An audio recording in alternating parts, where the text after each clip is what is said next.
সাধাৰণতে চৰকাৰে যিখিনি ষ্টেপ ল'ব তদন্ত লোৱা কথা কৰিব চাগে তদন্ত নে কৰি আছে চাগে ন আৰু তদন্ত কৰিব লাগে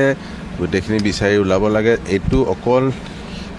এতিয়া সি আমাৰ নিজৰ আছিল ডাঙৰ ক্ষতি আমি অসমৰ সেইটোতো জানো কিন্তু তাৰ লগতে এইটো ৰেছপন্সিবল কাম কৰিব লাগে মানুহ হয়নে দায়িত্ব থাকিব লাগে যাৰ যেনেকুৱা লগত যি কৰিব লাগে গতিকে সেইখিনি চৰকাৰে কৰে যদি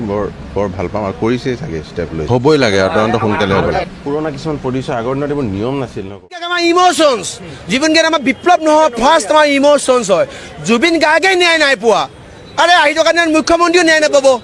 আহি থকা দিনত অসমত যিকোনো ব্যক্তিয়ে ন্যায় নাপাব তেনে ন্যায় নামৰ শব্দটো দি দিলে অভিধান নাপায় মোহাৰি দিয়ক কি কাৰণে আছে আপুনি কওকচোন আৰু চাওক আপুনি এটা শুনক হা এটা কথা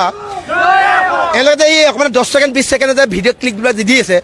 ডাঙৰ একচুৱেল ভিডিঅ'টো কাৰ লগত আছে আৰু মই আপোনালোকৰ চেনেলৰ যোগেদি এটা অনুৰোধ কৰিব বিচাৰিছোঁ মুখ্যমন্ত্ৰী মহোদয়ক চাওক এই ছমাহৰ আপোনাৰ তেওঁলোকে চব কথাটো আপোনাৰ হোৱাটছআপত ফেচ টাইমত পতা নাই তেওঁলোকৰ কল ৰেকৰ্ড চাওক 6 মান্থ লাষ্ট 6 মান্থৰ সিদ্ধাৰ্থ শৰ্মা চাওক শ্যামকান্ত মহন্তৰ চাওক সঞ্জীৱ নাৰায়ণৰ চাওক শেখৰ গোস্বামী চাওক আৰু যিমানবিলাক আছে আৰু সন্দীপন গাৰ্গ বুলি এটা আছে বদমাছ তাৰ চাওক সব মানুহৰ চাওক তাত যোৱা প্ৰত্যেকজন মানুহৰ এটা কল ৰেকৰ্ড লাষ্ট 6 মান্থৰ চাওক আৰু জুবিন গাৰ্গ ডাঙৰীয়াক যদি তেওঁলোকৰ কথাখিনি যদি ৰিভিল কৰিব নোৱাৰে অসম পুলিচ প্ৰশাসন লেপ লৈ শুই থাকক আৰু অসম চৰকাৰে লেপ লৈ শুই থাকক এখন চৰকাৰ এনে কোনো কাম নাই তেতিয়াহ'লে মই বাচিবৰ কাৰণে ঢেৰ কথা ক'ম চব মানে এনেকুৱা নহয় ন ভুল কৰিছোঁ বুলি কোৱা ভুল কৰিছোঁ বুলি ক'বলৈ খালি গাটছ লাগিব পুৰুষ হ'ব লাগিব কাৰ পুৰুষে মেনুপুলেট কৰি থাকে কাৰ পুৰুষে মেনুপুলেট কৰে পুৰুষে কয় বীৰ পুৰুষে কয় যে মই ভুল কৰিছোঁ সেইখিনি ক'বৰ কাৰণে গাটছ লাগিব আমি তালুকি ভালুকি আপোনাৰ হেৰিয়াৰ নিচিনা নাইপিয়া সাপৰ নিচিনা নহয় নহয় কোৰ্টতো মই জাজৰ সন্মুখত কৈছোঁ মানুহ মাৰিছিল মই মোৰ ভাগৰ এডভকেটক কৈছোঁ মিছা কথা কিয় কৈছে মই মাৰিছোঁ নাই মই বুলি কোৱা নাই জেল দুদিন বেছিকৈ খাম সঁচা কথাটো জুবিন গাৰ্গৰ নিচিনা এজন আমাৰ চবৰে মাজত ইয়াত সোমাই আছে সেইজন মানুহৰ লগত ন্যায় নাপালোঁ অসমত আৰু জুবিন গাৰ্গৰকে কোন ডাঙৰ মানুহ আছে এই কুত্তা চব কথাখিনি স্পষ্ট আমি ইয়াত মানে কেতিয়াও কোনো কাৰণত কোনেও আমি ন্যায় পাইছোঁ যেন লগা নাই আৰু কথাখিনি অস্বস্থামা হতইটি গজৰ যি আপোনাৰ স্থিতি লৈছে সেইটো স্পষ্ট হ'ব লাগে আৰু যিকেইজন ব্যক্তিৰ নাম ইয়াত হাঁহু খাইছে অসম পুলিচ প্ৰশাসনে তদন্ত কৰিব CBI তদন্ত কৰিব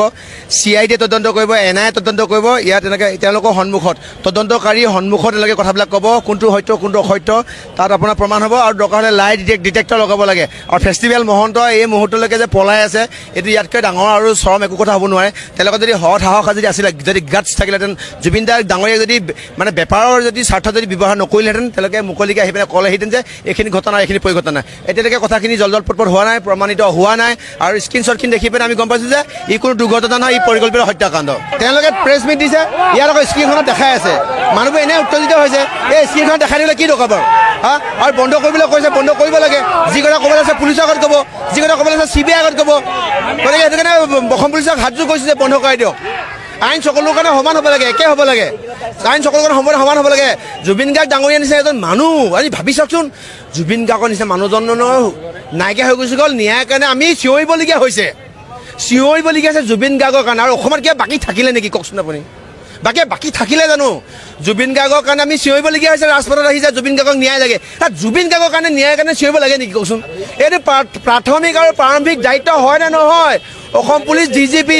অসমৰ মুখ্যমন্ত্ৰী নিজৰ পাৰ্চনেল এইটো দায়িত্ব প্ৰাথমিক দায়িত্ব হয় নে নহয় আৰু জুবিন গাৰ্গৰ কাৰণে ৰাস্তাত আহিছোঁ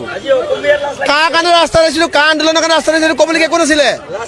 সেইটো আমাৰ বিপ্লৱ